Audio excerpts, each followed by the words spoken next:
What's going on, everybody? Today is Friday, April 27th, 2012, and this is the Diablo Daily.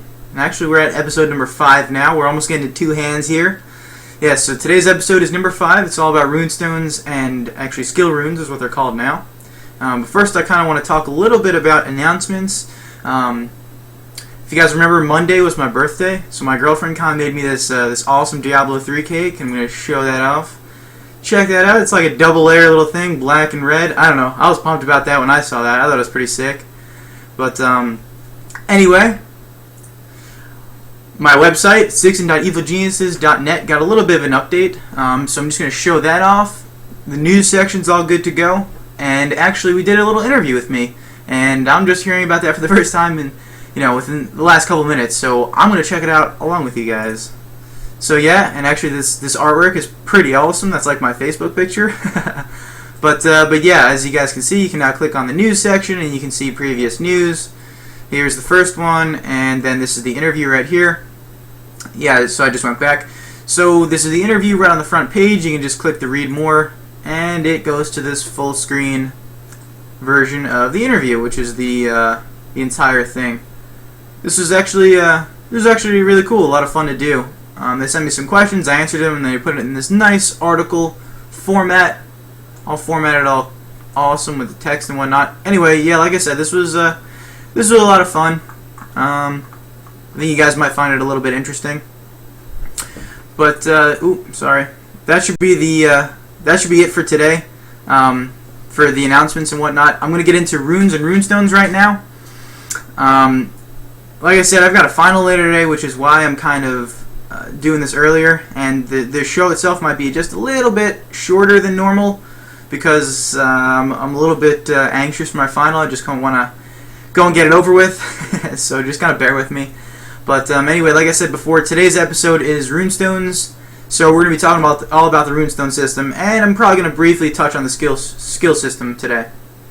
I talked about it a lot more in depth on, I think it was actually last week. I think it might have been last Friday when I talked about Diablo classes. I talked about how the skills from Diablo 1, Diablo 2, and Diablo 3 all went progressively. So I'll just kind of briefly run through it again. Diablo 1 was it had these skill books, and you picked it up and read it, and that was your skill system. Diablo 2, for Diablo 1, I guess we'll call it like a skill pool. Diablo 2 had a skill tree.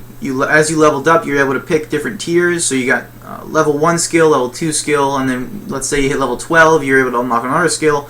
You're only able to get that level 12 skill had you gotten the ones previous to it. That's a skill tree. That's the gist of Diablo 2. So now in Diablo 3, we've had a ton of different iterations for the skill system. Originally, it was a skill pool. No, first it was a skill tree. So the first skill system for Diablo 3 was similar to Diablo 2's. You had this skill tree looking thing, and you were able to pick, the top skill, and as you leveled up, you got through it, and you had each skill had a max of 5 ranks. That was how things started off. The next iteration was a skill pool, and you basically it was more like World of Warcraft, I guess. If you spent a certain amount of points in one particular focus, then you would be able to unlock the next tier. So once you spent 5 points, let's say I'm a wizard, once you spent 5 points in signature spells, then you go on to the next one. It wasn't called signature spells back then. I don't remember what it was called back then. But now one of the things are called signature spells. And that was the next iteration. And then the final, or I don't really know if it was final, but it's kind of like the last concept that they used was more like a combination of a skill pool, skill tree. So you're able to access any skills you want as long as you reach a certain level. So it's not necessarily a skill tree where you have to pick one skill to get to the next one, but it's more like a skill pool where you can just pick any of them. However, it's the same thing as a skill tree in the sense that you have to meet a certain level restriction. So yeah, I guess it's a little bit confusing, but I'll jump into that later on. Along with the skill system was the runestone system, and that was something brand new added in Diablo 3.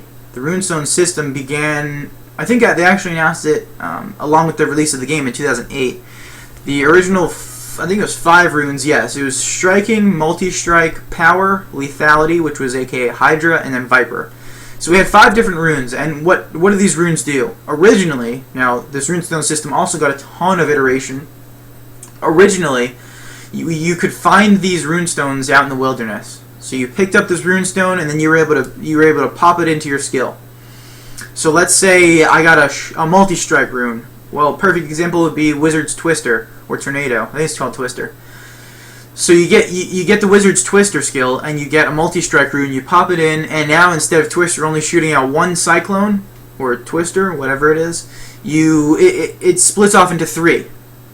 And it's very simple, except all 5 runes have their own different effects per skill. So that's 5 runes times however many skills per character, which is it's between 20 and 30. So some have 24, some have 25, 26, whatever. So yeah, between 20 and 30 skills per character, and then times 5, because there's always 5 different variations per skill you can have. Now, back then there were also 7 levels per rune. So I could get a level 1 multi-strike rune, or level 7 multi-strike rune. Level 7, of course, being the highest and, of course, the most rare. See, back then you can get, you can only find levels 1 and 2 runestones in normal, and then 3 and 4 in Nightmare, 5 and 6 in Hell, and then level 7 came in Inferno mode. So obviously level 7 is the rarest, supposed to be the hardest to find, and that was kind of how the old runestone system worked. Fast forward about 2 years or so, I think this puts us in like 2010, 2011, the beginning. Blizzard tells us that they revamped the runestone system a bit. They changed the names to Alabaster, Obsidian, Indigo, Crimson, and Golden. So now we've got still the same 5 runes and still the same 7 levels.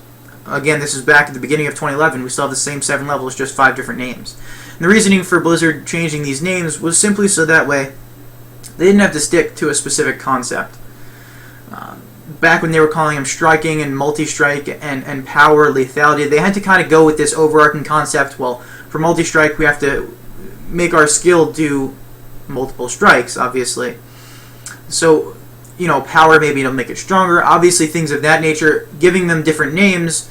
That Blizzard said that it made it feel more Diablo-like, and it allowed them a bit more flexibility with the potential differences that they had per rune. So now they don't have to stick to multi-shot type thing for multi-strike. Now they can just do whatever the hell they want for Alabaster or Indigo. Each of the runes, over all of the skills, over all the classes, they kind of sort of have the same feel to them. You could still kind of go through and you can classify each rune as what they do. Like some do AoE damage, some just add regular power. Some make the resource of the skill cheaper, so that way it makes it more spammable. So you can still fit all these runes into their old categories. The only difference is now Blizzard doesn't actually have to stick to that particular category. If they choose to change it up for one character, or even just one skill of one character, then they can do so without having a problem. Because now they don't have to worry about sticking to, again, multiple shots for multi-strike, for the multi-strike rune. So that, like I said, it allowed them more flexibility, so that was the reasoning for them renaming all of the runes. Fast forward to, say, July? Yes, late July, early August of 2011, which was the Diablo III press tour. It was the first, and so far the only Diablo III press tour that they held, and I went. Some other fan sites went. I know Force went. A buddy of mine that does the Diablo cast, Force. Him and I went, and we pretty much grilled Jay Wilson on this whole thing, because we got to sit down with Jay Wilson, the game's lead designer or director. He's basically like the head honcho for Diablo 3. We got to sit down with Jay Wilson, and we did a Q&A, and it wasn't just him and I, it was a couple of us, but some of us were more outspoken than others. So Jay Wilson started telling us, seeing that we were fan sites and we followed the game for all that time, he thought that it would be easier for us to understand some brainstorming. So now, again, this is in August, or actually, it was actually in July. We weren't able to release it until August. So this was July of 2011, and Jay Wilson was telling us these plans for the Runestone system that he has. Basically, he's looking to do, instead of finding just regular runes levels 1 through 7, which is originally what it was, you can find, say, an Alabaster rune level 7, Indigo rune level 6, whatever. Instead of that, it would drop gray unattuned runes, and these unattuned runes would allow you to place them in any skill you want, and once you place it in a skill, it becomes permanent for that skill, and it also spawns an affix, and it permanently spawns a rune type. So what this means is that I would find, let's say, a level 3 unattuned gray rune, And once I would pick a skill that I wanted to put it in, so it wouldn't even matter what skill I put it in. It's just, as of right now, it's sitting in my inventory at level 3 unattuned rune. So I pop that into, let's say, Magic Missile. Again, I play Wizard, so most of my references are going to be Wizard skills. Magic Missile is one of the first skills you get as a Wizard. So I pop my level 3 unattuned rune into Magic Missile. And now this level 3 unattuned rune becomes, let's say, a level 3 Alabaster rune of Warmth. Again, it just randomly spawns an affix, which would be of Warmth, and it randomly spawns a rune type, Alabaster. So now I don't even remember what the Alabaster rune does for Magic Missile, but that's not a big deal. Let's just say of Warmth does, I don't know, plus 5 health. And again, I'm just making this up. I don't even think of Warmth is an affix in Diablo 3. So now my level 3 unattuned rune, or previously unattuned rune, now becomes this Alabaster rune of Magic Missile, or this warm Alabaster rune of Magic Missile. Let's call it that. So, like I said, it spawned a rune type and it spawned an affix. So now when I take it out of that skill, it's still this Alabaster rune of Magic Missile, or this warm Alabaster rune of Magic Missile, whatever. I can't then take it and put it in, say, Disintegrate or Ice Armor. I can't take that rune and put it somewhere else, which you could in the previous Runestone system. Previously, I could just take, say, an Alabaster level 3 rune, put it Magic Missile, and it gives me whatever changes, and I don't like that, so I take it out, and then I put it in Ice Armor. Oh, I like that, that's cool, I'm going to keep that there. And that's that, I don't have to worry about it again. But for this new system, well, back in 2011, the whole idea was that it would be more permanent, and their reasoning behind this was, well, runestones are items, and we want the item hunt to become... We want to have more of an item hunt here, instead of just finding all level 7 runes you need, and then just being done. Because at that point, I mean, let's just say you wanted one level 7 rune of every type for all 6 skills. Well, actually, that's a lot of, that's a lot of runes. But basically, once you got 6 level 7 runes of whatever type you wanted, then you're done for the most part. So you've got 6 level 7 runes. It's only 6 because you can only have 6 skills at a time, and then you can just hot swap them wherever you want. Back and forth. You can take them out, pick a new skill, whatever.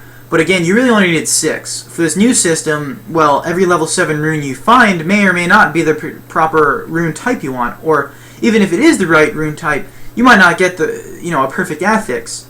So then you're still trying to find the same level 7 rune with the great affix.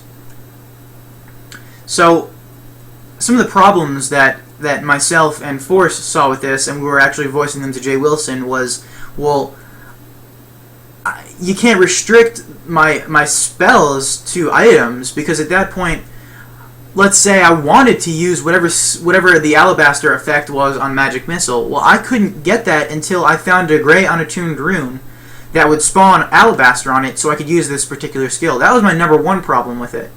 Number 2, I'm going to have to be collecting all these runes at the same time while I'm also going to have to be collecting all my items. So I've got to worry about collecting all these runes just to get the right skill I want for the proper build. Because most of the time what you do, or at least in Diablo 2, you pretty much created a character and you knew what build you were going with. And that would be that. You would go in, you'd have it all planned out. Well then, again, Diablo 2 is completely different because you kind of needed to do that. You didn't really... If you put 1 point into one skill and didn't want to, well, you're kind of screwed. There's no way to respec, at least up until, I don't know, 2 years ago when they added that in a patch. But up until then, you were pretty screwed. You had no way of changing that. So in Diablo 2, you pretty much had it all planned out. In Diablo 3, I guess, is going to be a little bit different. That's not my point here. Basically, if I never found an Alabaster rune, I would just never be able to use the skill I want, and that's not fun. That's frustrating. So I voiced that, as well as the fact that, well, this is like way too many things to find, because what if I never find a level 7 rune with this particular affix, with this particular rune type? So Jay Wilson said, well, we're not sure yet. It's just in the brainstorming phase. We haven't even implemented it in the game. We're going to implement it, see how it feels. If it's fun, we'll see. Maybe we could use some tweaks. Who knows? Maybe we can use the Mystic to wipe runes clean. And I thought that was a cool idea, even though it still kind of bothered me that I might not be able to ever find the rune type that I wanted. Just some solution to that would be relatively, it kind of assuages my fears. And sorry, my computer fell asleep. Alright, we're good. So now, again, this was on August 2011. Over a little bit of time, let's say, I don't know, it might have even been BlizzCon 2011. Yes, it was BlizzCon 2011. Myself and Forrest got to sit down with Jay Wilson again in an actual, I don't want to call it a one-on-one interview because there's two of us, but actually I think there was two of them too. I don't even remember who else we sat down. It might have been Jason Bender. But yeah, it was Jay Wilson and a second person and myself and Forrest. And we got to talk to him at BlizzCon 2011 about any changes that they made to the Runestone system again. And this time around, Jay Wilson says, well, you guys, I guess, were right. We basically had big problems with inventory space.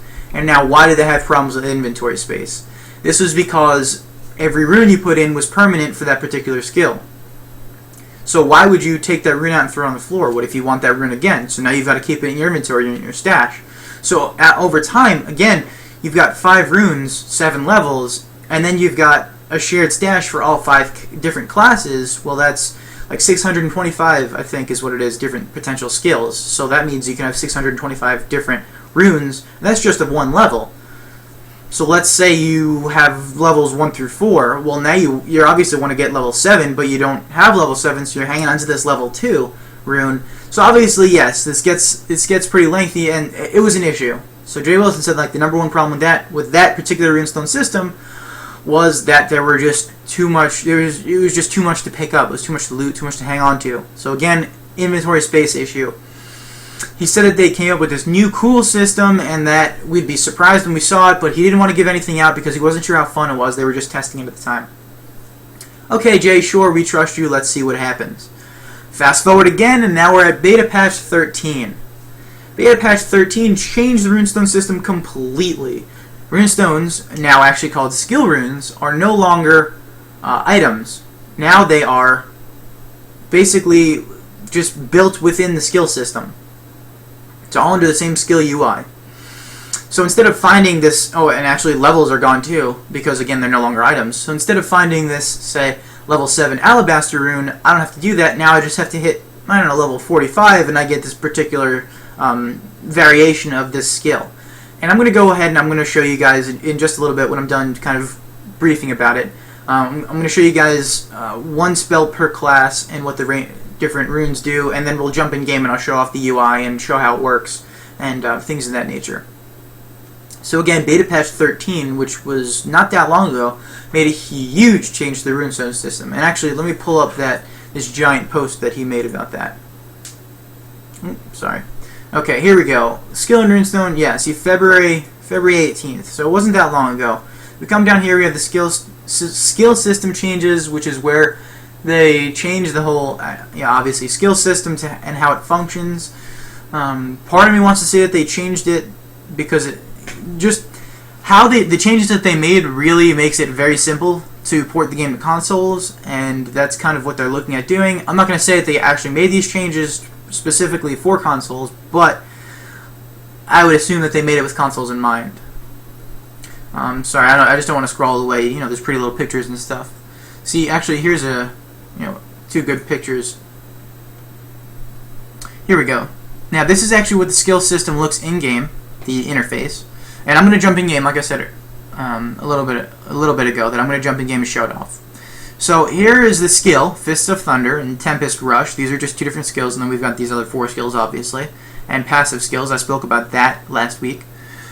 So, Fists of Thunder, and he put this rune in it, and I have no idea what rune this is because I didn't memorize the symbols, because, yeah, they no longer call them, at least to my knowledge, they no longer call them like Alabaster, Obsidian, Golden, but those runes still apply just to the symbol. It's kind of funky how they did it. Now they just have like a little graphic of the rune, and that's that. I'm 99% sure these graphics match up with the old names. I just don't know them. Anyway, Bounding Light is the rune that he placed in this one. Safe Haven is this one. Bladestorm and Transgression and Northern Breeze. Now, what these actually do per skill, I'm not sure without looking at the actual skill interface, because it kind of tells you. But that's not the point. The point is, runestones are built right within the skill UI. So it's completely different than what it used to. Like I said, runes used to be items, and basically Jay, actually I think he even says it in this article, was that they had to they had to really get away from the idea that runes are items, and they already have us doing enough itemization through the actual gear we'll be wearing, and they didn't want to, just, I can't even think of the word. But yeah, overwhelmed, that's what I'm thinking of. We didn't want to be overwhelmed by all these items and gear that we had to get, and actually that was why they removed the talisman. The talisman was just a little spot in our inventory to place charms, because in Diablo 2, charms sat right in your inventory, and it just took up all inventory space, and you had no room to pick anything up.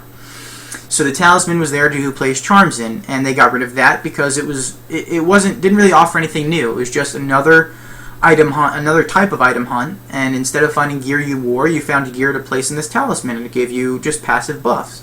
Well, the skill system is now the same way. Instead of finding these items, they changed it completely to now function as basically skill variations. So again, it's no longer called runestones, now it's called skill runes. Although you'll probably still hear me calling it runestones because I've been following the game all this time, and for the last 4 years it's been runestones, as opposed to the last 3 months it's been skill runes. So you're just going to have to kind of put up with that. Alright, so I'm going to take a look at some of these skills per class. So let's just jump right into here. The first one is the Wizard's Ray of Frost, and what we'll be looking at is Ray of Frost being the vanilla skill, and then we're going to see Numb, Snow Blast, Cold Blood, Sleet Storm, and Black Ice. Now they each do their own. They each have their own different effects. See, Numb increases the slow, Snow Blast increases damage or the cold damage. Cold Blood reduces casting time. Now, actually, if you guys remember, I was kind of briefly talking about this. Right off the bat, we can see that, okay, this Cold Blood skill reduces resource. Well, this one increases the snare of the spell. This one does AoE. Remember, I was talking about that before when I was introducing them. We can still kind of see which runes do what. Now, again, these runes kind of don't have names because they just have the graphics, but again, they still all fall into this particular category. So now let's just take a look at the Ray of Frost runes. And actually, I should probably mute it because it's pretty loud. Now, here we go. So this is the vanilla, regular. I'm calling it vanilla. It's the regular Ray of Frost skill.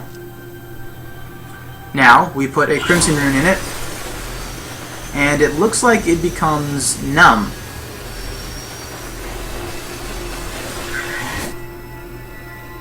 And now we put the indigo rune in, and we have, I think it was Sleet Storm. It's the AoE. And this is the Alabaster? No, Alabaster's white. This is the Obsidian rune. This might actually be Numb, or geez. Golden rune. They all kind of look the same, I guess. See, now it's kind of... I'm kind of fumbling over my words. It's kind of hard to see which one each of them is because they all kind of have the same effects. And now, I mean, let's look back at this. This one just reduces the casting time. This one increases the snare. Well, it's hard to see what increases the snare because we're not actually using it on monsters. And we actually, yeah, as you can see by the levels, this is the only one that we could see in the game. Or in the beta, sorry. 15, 28, 38. We don't actually get to any of these levels, so we can't check them out. Anyway, I just thought it would be kind of cool to show these off. So I'm going to show off one skill per class, and let's just see the last one for the Wizard. And then we have the Alabaster rune. Yeah, that looks like the one that stops the, or reduces the resource. So that one was probably Cold Blood. As you can see, you kind of shot it faster and didn't have to worry about resource. Anyway, let's just jump into the Witch Doctor's skills. The Witch Doctor's is pretty cool. Here, I don't even remember what skill we're looking at. Acid Cloud. Again, this is the vanilla original skill. Actually, let's just really quickly look at the different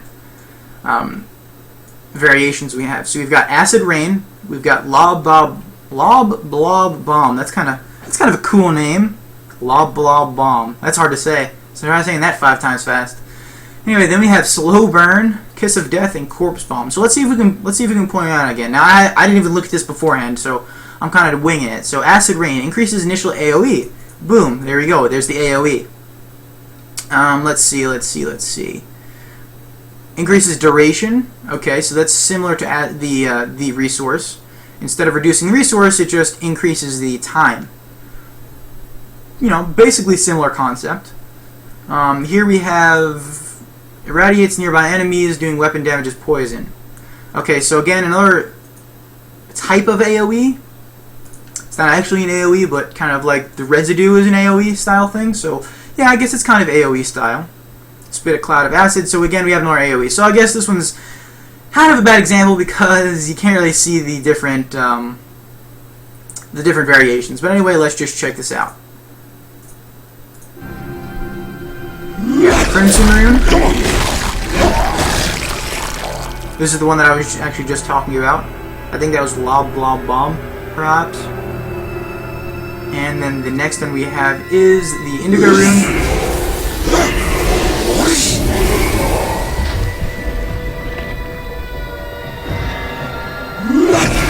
And the Obsidian Rune. So the two of those look relatively similar. But here's the acid slimes that leave the AoE afterwards. The residue I was talking about. Okay.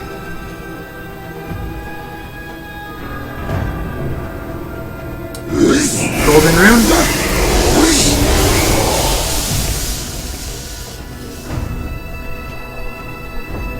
Alabaster Rune.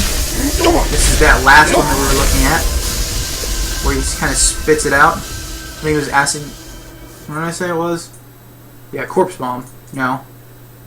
Raise a corpse from the dead. That was the first one that we saw. Spit a cloud. This was the last one we saw. This was the Alabaster Rune. I wonder if they actually have the same. Oh, no big deal. Anyway, like I said, that was the last one we just saw. So let's check out the Monk's Sweeping Wind. Now we'll look at the vanilla skill, and then we'll go into the rune variations.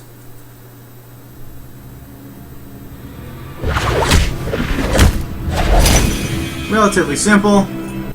Actually, I should probably talk a little bit about that. Basically, the monk's skill system is a little bit different than everybody else's, and I really like how they set the monk up. The monk really shows off the easy to learn, difficult to master approach that Blizzard takes with all of their games, including Diablo III. So let me just show that one more time so I can better explain it. Just pump that up to full screen. So 1, 2, 3, and it casts this little thing. Okay, so yes, webcam. So yes, that was Sweeping Wind. Now, why did I count that off? Basically, the monk has a similar system to the rogue from World of Warcraft. You just can't actually see it. So they have kind of like a combo point system. On the third combo point that you earn, he has this special finishing move, and it resets consistently. And if you don't get the third shot off within a certain amount of time, then you just don't get to use the effects of that finishing move. Now, to my knowledge, the monk is the only one that utilizes this kind of a system. In addition with his spirit, or aka his mana. Like I said, I'm going to talk about that when I talk about the resources and health system in a later episode. It's not that important. It's just important that you know that each class has their own specific resource. So again, the monk has this combo point system in addition to the spirit. Now, he casted the first one, it was regular Sweeping Wind, casted the second one, regular Sweeping Wind, then he casted the third one, it was Sweeping Wind with these added effects, and it just kind of does extra AoE damage, or whatever it does for each particular skill. Each one has its own special animation. And that's kind of it. I mean, it's relatively straightforward, but again, easy to learn, difficult to master. Once you start figuring out, okay, well, I can do the first two skills I can get the first two combo points with this skill, and then use the finishing move of this skill, or, 1, 2, 3 in three different skills, and I can use the finishing move with this skill. Like I said, difficult to master. But once you start getting the hang of it, and once you start understanding which finishing moves work out in which situations, then you'll be able to just, on the fly, use whichever skills you think are pertinent to whatever situation. Anyway, we just saw Sweeping Wind. Let's check out the different variations for this skill. We've got Master of Wind, we've got Blade Storm, Firestorm, Inner Storm, and Cyclone. Do this F11 thing. Okay, so we've got Master of Wind, increases duration, intensifies Vortex, this just kind of makes it more powerful, increases radius of the Vortex. This again just increases the area of effect. As long as your vortex is a maximum stat count, this is what I was just talking about, and this particular variation affects the resource. As long as it's at the maximum stat count, which again is 3, you gain 3 spirit per second, and again spirit is his mana or resource. Cyclone, while your vortex is a maximum stat count, again, now we've got a crit hit, so it makes it more powerful. So that's just kind of the gist of it. Now let's look at the actual skills that we were just looking at, and because my memory is terrible, I'm probably not going to remember these names, I'll just be able to point out the descriptions. Alright. We've got the Crimson Rune.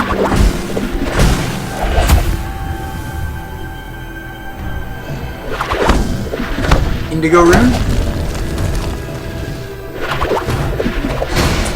Obsidian Rune. That one looks like it increases the time, obviously.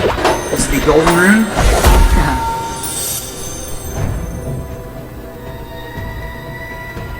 Alabaster.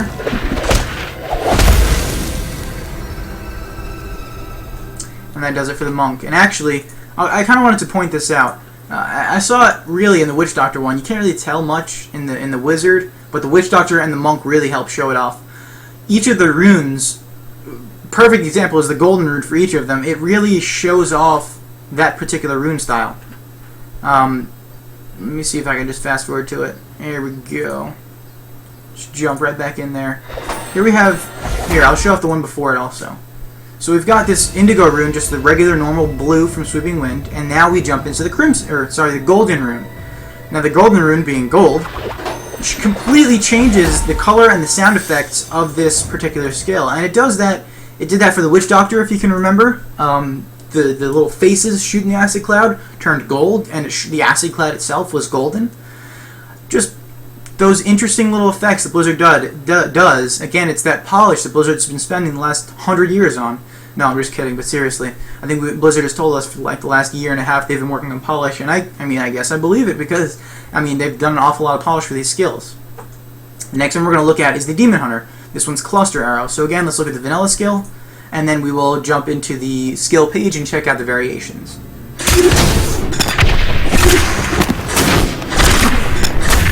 Okay, so Cluster Arrow. Right off the bat, you can tell it shoots shoots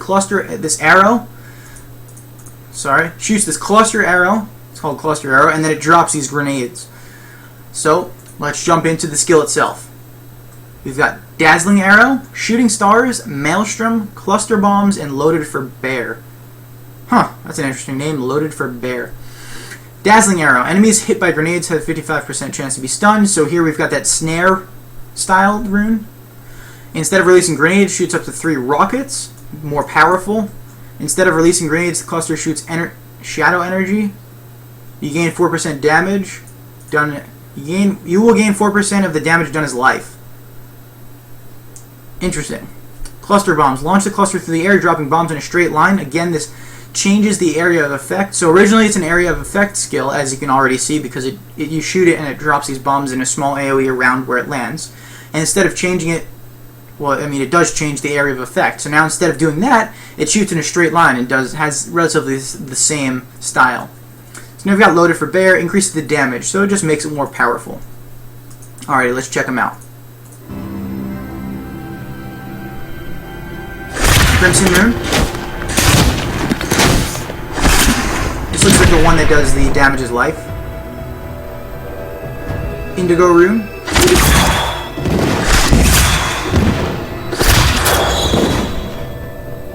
So it shoots off the 3 rockets. Obsidian Rune, sorry. Now this is the one I was just talking about with the area of effect. This is the one that instead of shooting the arrows and then dropping them, it changes the area of effect to a straight line type thing. Let's jump back into it.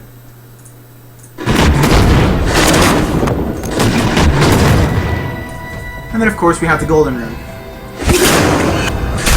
Shadow. Here's that Shadow Energy one. And the Alabaster Rune. Oh, that's kind of cool. Changes for like ice. So again, I just want to show off the Golden Rune. So originally, the skill is like... Oh, again, I hit the wrong one. Sorry, guys. So originally the skill is red and kind of a fiery type thing, and then we've got this. We've got the Golden Rune, and it completely changes it to Shadow type energy.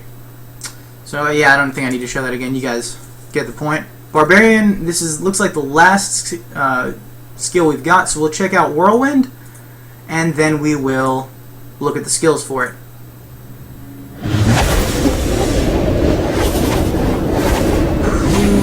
Yeah, pretty straightforward. It's just Whirlwind, same skill from Diablo 2. Now let's check this out. We've got Dust Devils, we've got Hurricane, Blood Funnel, Wind Shear, and Volcanic Eruption.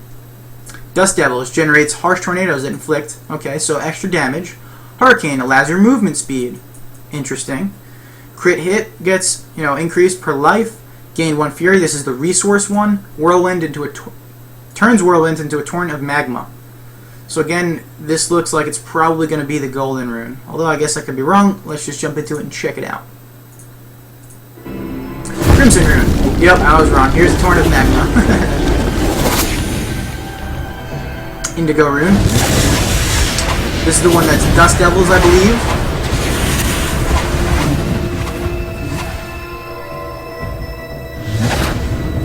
Obsidian. Crimson rune. Or, sorry, golden rune. What the heck? Hey, I gotta figure out which one that was, because he just, did a, oh my god, I don't even remember who it was. Bites the dude's ear off. Anyway, I gotta find this. What was that? Blood Funnel, probably. There you go. I don't know if you guys can hear that, but he, takes a bite.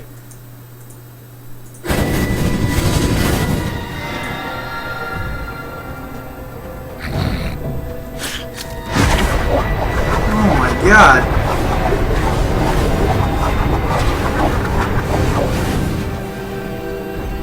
Alabaster rune. Interesting. It's green. So yeah, they all kind of have their own different effects. Now, I know I only pointed out the golden rune, sorry. And I only pointed out the golden rune that really changes the effects and the sound effects and whatnot, but I think that one's clearly the most obvious. Like I said, the Witch Doctor, it changes everything golden. The Monk changes things golden. The Demon Hunter, it completely changes, it changes it from a golden reddish type thing to dark energy. Shadow energy is what it was. So yeah, it's very clear. All of these different runes have their own particular runestone styles and skill rune styles now, sorry. So yes, that is kind of what we're looking at for the runestone / skill rune system. Each of the runes have their own effects, and they all sort of, like I said, have their own categories, and we can, like I was doing, showing them off, place them into different categories, but again, Blizzard doesn't have to stick to that specifically, so it's kind of more like a generalization. So I'm going to take a very, very short commercial break, and then I'm going to hop in game, show off the skill UI just a little bit, and then we're probably going to wrap it up. I'm going to do some community questions. I've got one from the lore episode. Yeah, like I said, today's episode is probably going to be a little bit shorter. I've got finals in just a little bit. I got to leave pretty soon anyway, but I wanted to make sure I hit on absolutely everything, so I'm just going to take a very short commercial break, and then we're going to jump actually into Diablo 3.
Let us seek honor. This place reeks of the dead. The fallen star must be near.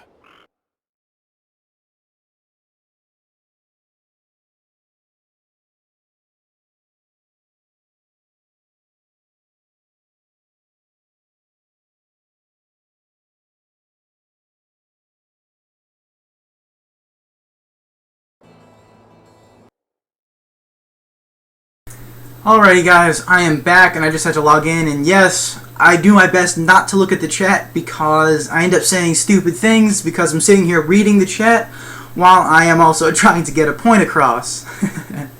So, and yes, Diablo 2 is just 2 weeks or so away. Actually, I even think it's 3 weeks. I think we're like 19 days or something. So yeah, so between 2 and 3 weeks away, Diablo 3 is relatively close. I definitely want to like interact with the chat more, but at the same time, like, I don't want to be sitting here saying, yeah, 56k eyebrows, and then, you know, I look like a tool for saying that. But whatever. Like you guys probably just heard, I logged into Diablo 3 because I didn't mute my speakers as well, because, again, I'm a tool. But anyway, I'm just going to show off the skill interface just a little bit. I'll probably jump out of Diablo 3, make a couple of other points, one that I forgot to make right when I started the show, and that'll be that. Again, I've got finals. Alright, so here we go. Let me jump into... Whoop, wrong one. And there I go. See, I apologize again. I'm going to work on that. Anyway, let's get into the in-game thing. And look at this. I even fixed my webcam. Alrighty, so right here we're in-game. I spent a little bit of time yesterday leveling up this wizard. Again, because wizard is by far my favorite class. So yes, I spent a little bit of time leveling up this wizard. I don't really have that many skills to show off. I hope it's not lagging.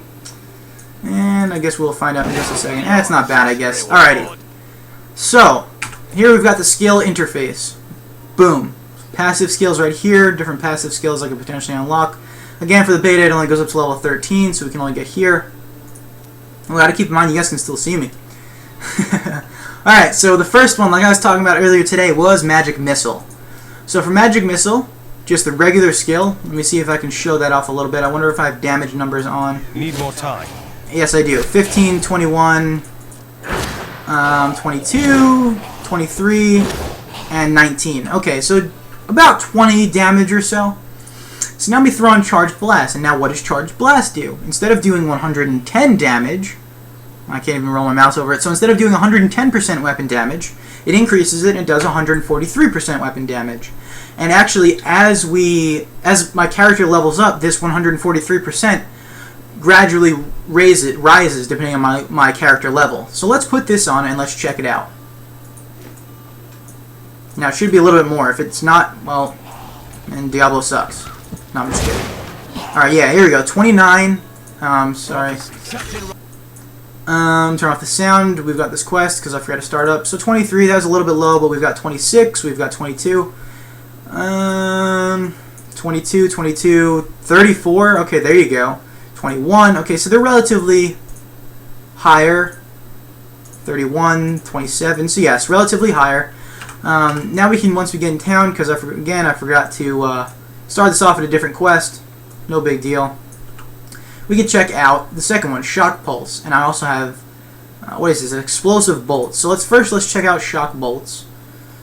Actually, you know what? Let me log out and start a different quest so I could just run around and not have to worry about completing quests. Let's just do this one. Alrighty. Okay, here we go. Let's just jump to any random point. Let's just say Cathedral Garden, because then I could just step down in here.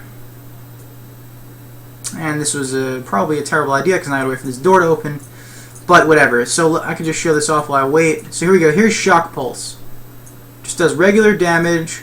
You know, it does this regular effect, which is like it shoots 3 different pulses. Here you go. 105% weapon damage. Let's just check this out. Here we go. Look at that. Miriam Skullthorn. Yeah, I guess it's lagging a little bit on the stream. Sorry, guys. I'm going to have to figure out why that is. It's probably because I have my graphics all the way up. Thought my computer would be good enough for that, but I guess we shall see. You can still get the point. Here you go. The 3 shock pulses. Let's throw on Explosive Bolts. Slain enemies explode. And actually, I want to turn the sound on for that one because that's going to be awesome. Need more time. There you go. So that explosion.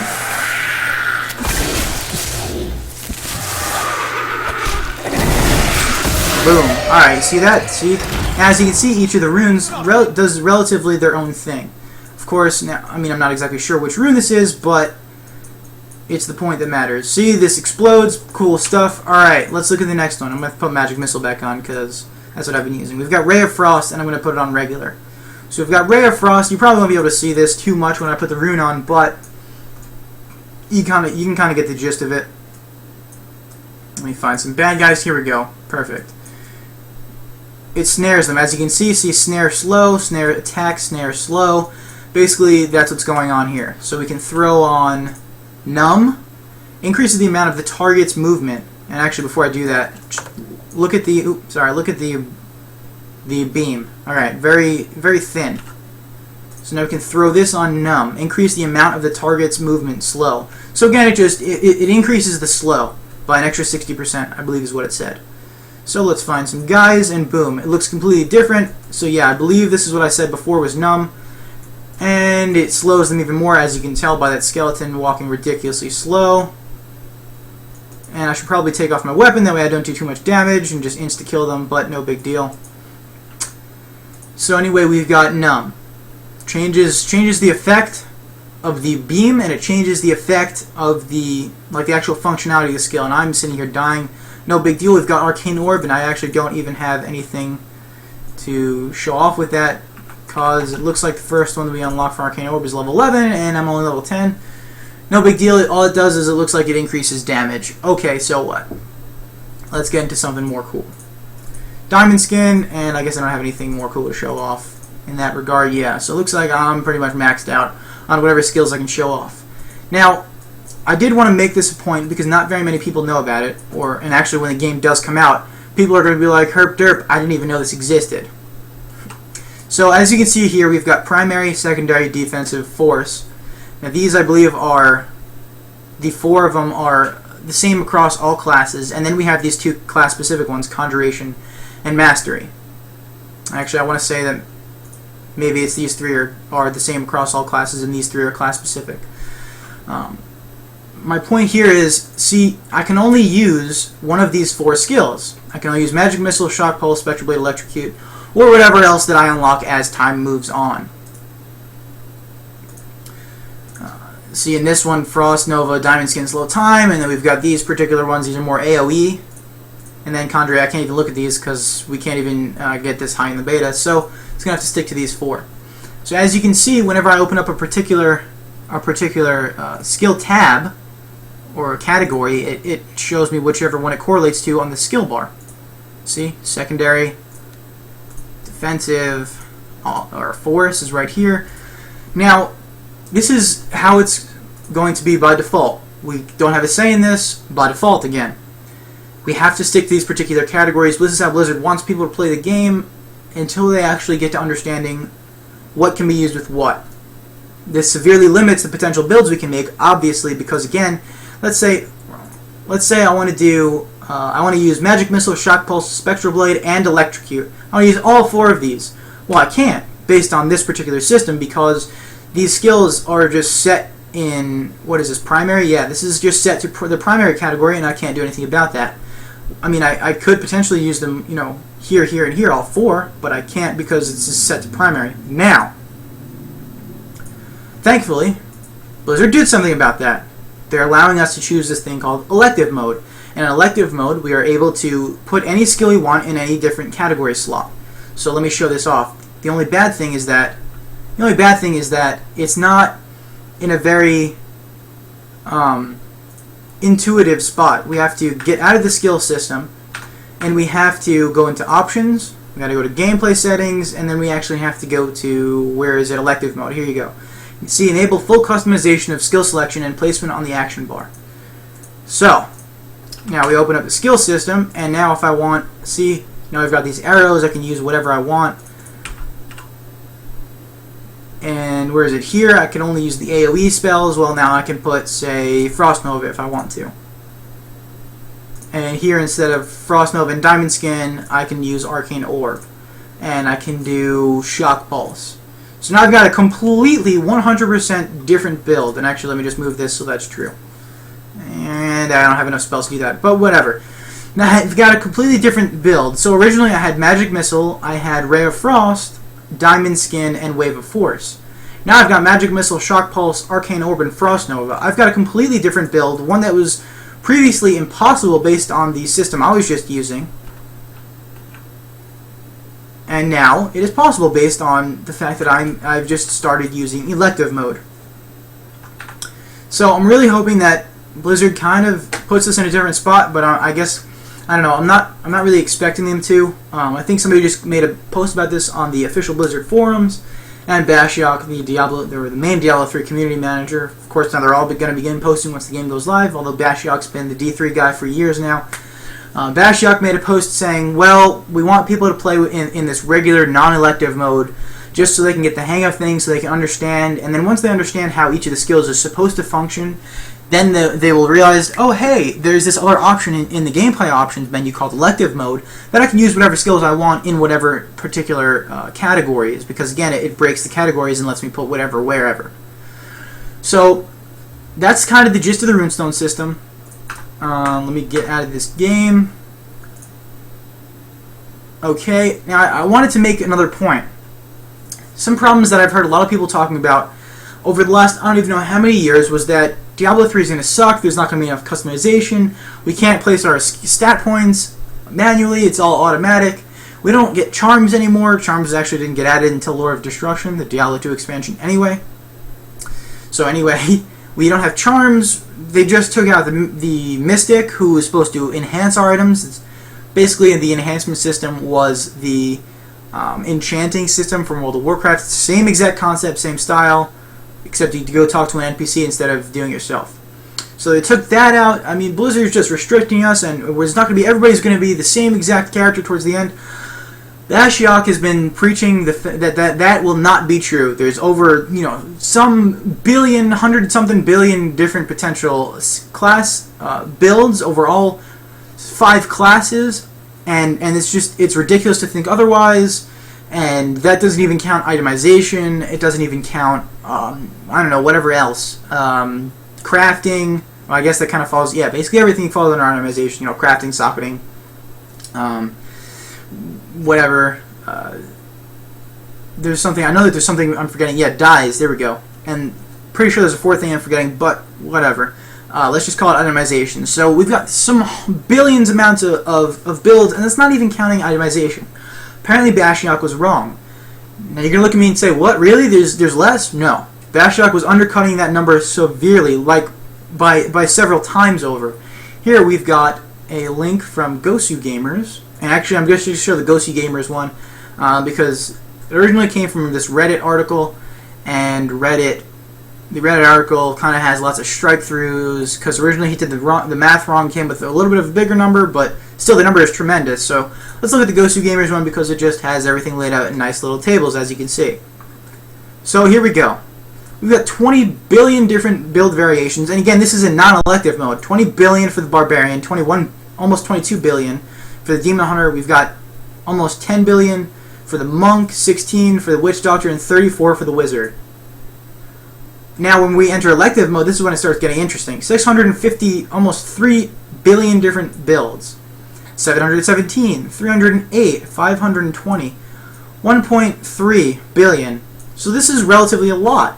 Well, originally, like I said, Bashiok was just saying like 195 billion is what I think the actual number was. Well, up until this math came out, we've been thinking it was just these, a couple hundred billion. Well, now we actually have 3.45 trillion plus.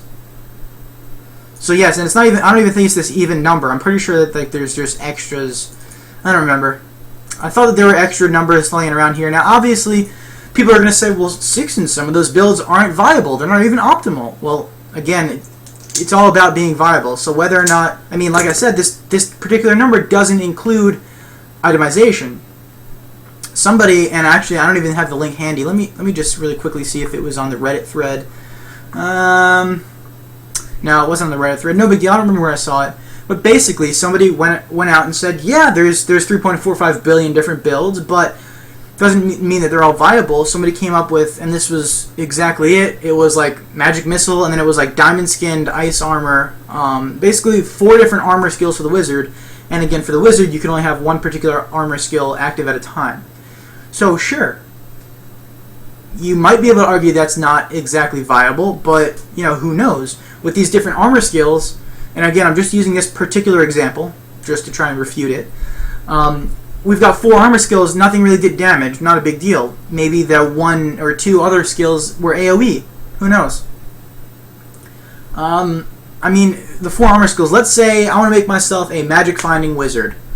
So I'm going to load my character up with all magic find gear. I'm not going to worry about doing damage. My main priority, because magic find stacks and has changed from Diablo 2, previously magic find was on a per character basis, and that's how it was originally in Diablo 3 until Blizzard changed it. Now magic find is averaged out across the group. So if I'm playing with one other person, I have 100 magic find and they have 0, well now we each have 50. I mean, that's kind of something that I debated. I'm not really a big fan of that, because if I'm making a magic find character, then I'm not going to want to play with other people because it just diminishes my magic find, unless somebody else has more magic find than I do, in which case I want to play with them. But then why would they want to play with me? Because it diminishes theirs. See my point? It's a little bit of a problem there, but that's not today's topic. Today's topic is Runestone skill runes. So again, if I'm making my magic find wizard, my main priority, because again I'm in a group and everybody gets my magic find, is to simply stay alive and stay near the action. So maybe these 4 armor skills will come in handy in different situations. Maybe I need diamond skin because I'm being directly hit. Maybe I put ice armor on just so I can run around and snare people, because again, if somebody hits me, they get frozen potentially and slowed. So again, that build that somebody said was not viable, sorry, I can potentially make a viable build with it, depending again on my items. Because, I mean, if I'm trying to go for damage, well, that build's not going to work. But nobody just does a build based on skills only. You always have items to complement it. Even when the game is just starting, if you find a particular item that does, I don't know, let's say plus 50% magic missile damage, well, then you're obviously 9 times out of 10 going to go with magic missile, since you're just trying to level up and it's not a big deal. Again, itemization affects builds. So, I don't know, maybe I have this particular skill that increases my ice armor. So sure, I am missing out on potential skills at a time, because I could potentially be doing damage, but I'm just using this particular build that somebody came up with. So yes, I mean, some skill slots are certainly being wasted, but it doesn't mean that it's not viable. It doesn't have to, it's certainly not optimal, but it doesn't have to be. As long as I can stay alive and survive and do something for my party, it's viable. Now, solo would be a different story, but again, I made that medic paladin that I showed off in, I think, episode number 2 when I talked about the classes. The medic paladin was completely useless when playing alone. His whole point was to be a supporting role in a party. Well, it's viable. As long as it's viable in some way, shape, or form, then it's viable. And that's the point I'm trying to make. So in Diablo 3, being unique and diverse is nothing that I'm worried about. And actually, I talked about this in my interview. I think it was like the last question that I did, or second last question even. Here, 3.45 trillion different builds. It's going to take, and actually I think they even did the math on that. Let me scroll back up in the Reddit thread. Here we go. To get a handle on that number, if 10 million people played Diablo 3 for 40 hours a week, playing each build for 5 minutes, it would take 13 years, 10 months, and 8.5 days. 13 years for 10 million people. 10 million people playing 40 hours a week, 5 minutes per build, would take 13 years, almost 14 years. So the point that I'm making here is that we have a ridiculous amount of builds, and it's not something that we're going to be able to explore at any point, in the relatively near future. So again, now see, I don't know if you guys know this about me, and I don't think I've brought this up previously. I'm a huge PvP fan. I am psyched for the PvP arena. Once the game comes out and PvP is released, I'm going to do this huge PvP push. Of course, I'm always going to be sticking, with the PvE, because you can't do PvP without PvE. You need to have that item hunt in order to get better gear. And I'm still going to be talking about Diablo fundamentals, everything that I planned on doing, but I definitely want to have a PvP-related show. So whether I do one day for PvP or something along those lines, I definitely want to do it. And something else I'm considering is, down the road when PvP actually does come out, we can do, subscriber PvP battles and things of that nature. Just, stuff I'm cooking up in my head. And I think I spoke a little bit about that in my interview as well. But anyway, my point here is that the amount of builds will completely affect PvP. Blizzard doesn't even really have to worry about balancing it, because they have said that they don't want to balance PvP down to a T. Well, they don't have to. because there's 3.5 trillion different builds. So if somebody comes out with this cookie cutter build, well, I've got 3.4999999 different other potential builds that could possibly counter that cookie cutter build that this person made. Who knows? Somebody there might be one build that everybody complains about, like, say, the 4-gate from StarCraft 2. I remember during the beta, if you 4-gated, your opponent immediately lost. If they didn't scout it, they lose immediately. Well, now there's dozens of counters to it just because, well, people figured out how to counter it. And that's just kind of how the whole world of sports and interpersonal play works. Remember, you're not playing against a computer, so, I don't know. For me, for every point, there's got to be a counter. And that's just kind of how I work. If you tell me something, I'm going to do my best to try and counter it. Unless I agree with you. Anyway, that is my Runestone system episode. I hope you guys enjoyed it. I'm going to talk a little bit about, we're going to do some community questions. Let me see. I've got one from my Twitch inbox. It was from Zrio1337. He sent it to me I think it was the other day. Yeah, and I missed it because I fail at reading Twitch messages. So anyway, this was about the lore episode that I did. I think it was last week. No, it was Monday. I did it on my birthday. I did it on Monday. So lore episode. Here's the question. Is the angel you free in Diablo II Act 4 Inarius? And what is the story behind that? If it's not, then who is he and what is his story? Okay, so the angel he's actually talking about is Isuel. So the angel he's talking about is Isuel, and actually there's another one in a different spot in Act 4, but I don't think he's referring to him. Although I guess I can pull him up too. So we've got Isuel right here. Here's the picture of Isuel. This is actually the character that you fight in Act 4 of Diablo 2. He's one of the quests. I think it's the second quest. No, the first quest. He's the first quest. Second quest is the Hellforge. Third quest is Diablo. So, yes. We've got Isuel, this fallen angel. And after you kill him, his spirit rises and he does this whole big thing, and Tyrael thanks you and gives you a bunch of skill points. So what is Isuel's deal? See, here's a spirit. What is Isuel's deal? Basically, he was Tyrael's head lieutenant in the army. They went to invade Hell, take over the Hellforge. Again, the Hellforge is where they smash the soul stones of the Primevals. They wanted to get to the Hellforge, and Isuel just gets overrun, overwhelmed, and they kill him. And then they're able to corrupt him. So essentially he's just a corrupted angel, which is kind of why people have these conspiracy theories saying Tyrael is going to be a corrupted angel as well. I don't personally believe that. I think we probably rescue Tyrael at some point in time during Diablo 3, but I'm not going to get into it. Just in case there happen to be spoilers, because, again, I'm not exactly sure. Just throwing that out there. So yes, that's Isuel, and let me see if I can find the other angel. Here we go. Hadriel, here we go. Hadriel is the other angel in Act 4. You actually see him right before you get into, yeah, they don't have a picture of him in-game. You actually see Hadriel right before you get to the Chaos Sanctuary. So again, he's also in Act 4. He's on the River of Flame right when you get in the waypoint. And he basically tells you, hey dude, you're a fool. You're going to go fight Diablo. He's going to kill you. Don't do it. You're dumb. Whatever. That's kind of the gist of the little speech that he gives you. And yes, so those are the two angels in Act 4. Now, do we have any questions from this chat? Whether it be about today or any other topic. I don't even care what it is. I just want to talk about Diablo, and if you guys have questions for me, I'd be more than happy to answer them. Yeah, performance. What settings have you used to try and maximize? I basically just went into the game and threw everything on high and just went for the best. They're not going to have ultra settings in Diablo 3, unfortunately, but yeah, I still have some playing to do with as far as video settings go, and I'm pretty much just going to wait until the live client goes up because they don't necessarily have all the optimizations in for that stuff.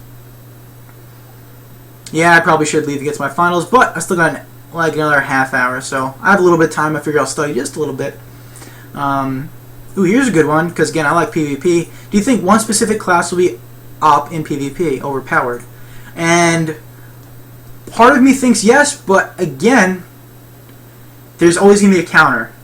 So should the monk happen to be overpowered in PvP? Wink, wink, hint, hint. Cough.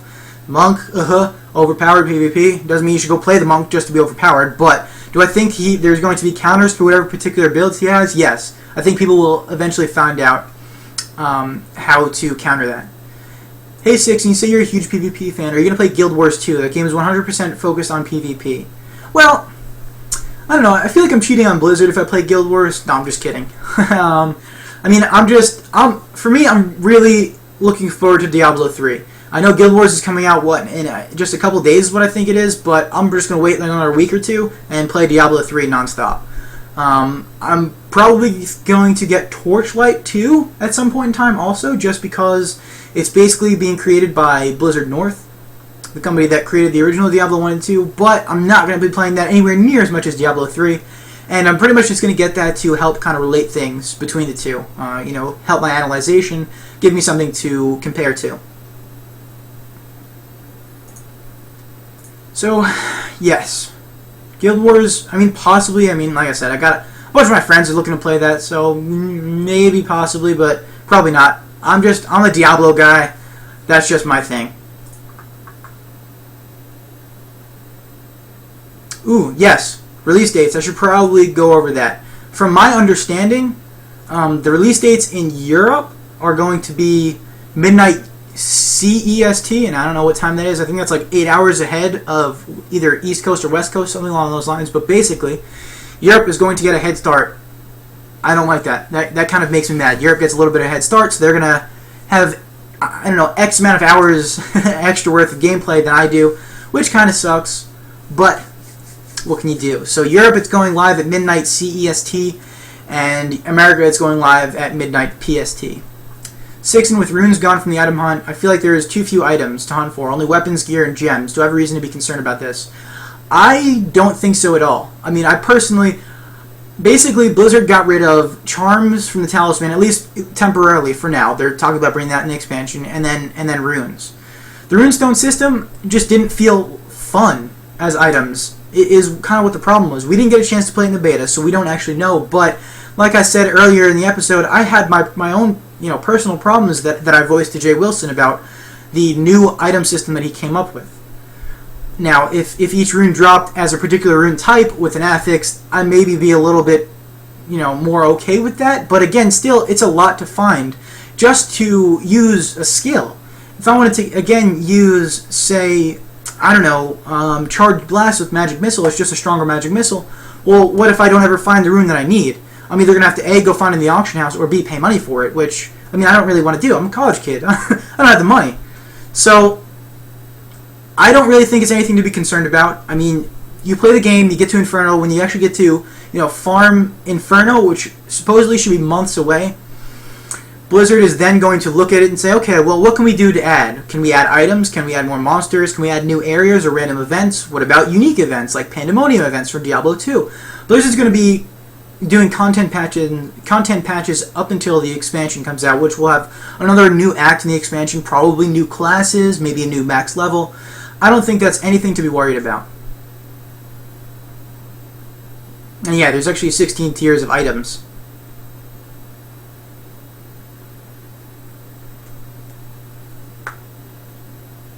Nope, just some opinions. Yeah, runes becoming level-based, that was kind of iffy. Oh, you're talking about the skill levels as opposed to actual rune levels, yeah. Like I said, I was happy about that. I had my own concerns. But anyway, that should wrap it up for this episode, guys. Again, today was episode 5, Runestone and Skill Runes. I hope you guys are kind of learning a lot. This was my first episode in actual gameplay mechanics, so I hope I was able to do a good enough job to kind of educate you guys that did know and help brush up those that already did know. So next week's episode, I have to double check because I'm not exactly sure. And yes, I said next week again, but this time I'm actually right. It is next week. It's going to be Monday's episode. So let's see. What do we got going on? Monday's episode is going to be Followers, Companions, and Temporaries. So basically, a Mercenaries episode. That system has changed from Diablo 2 completely. I'll be able to show that off pretty nicely. We can talk about the 3 different companions that are in Diablo 3. The different followers. There's a companion system, as well as some temporaries that we get on. So there we go, guys. I will see you next week, so Monday, and it's going to be normal time, 3 p.m. PST, 6 p.m. Eastern. So thank you guys for watching. I appreciate it, and I will see you guys next time.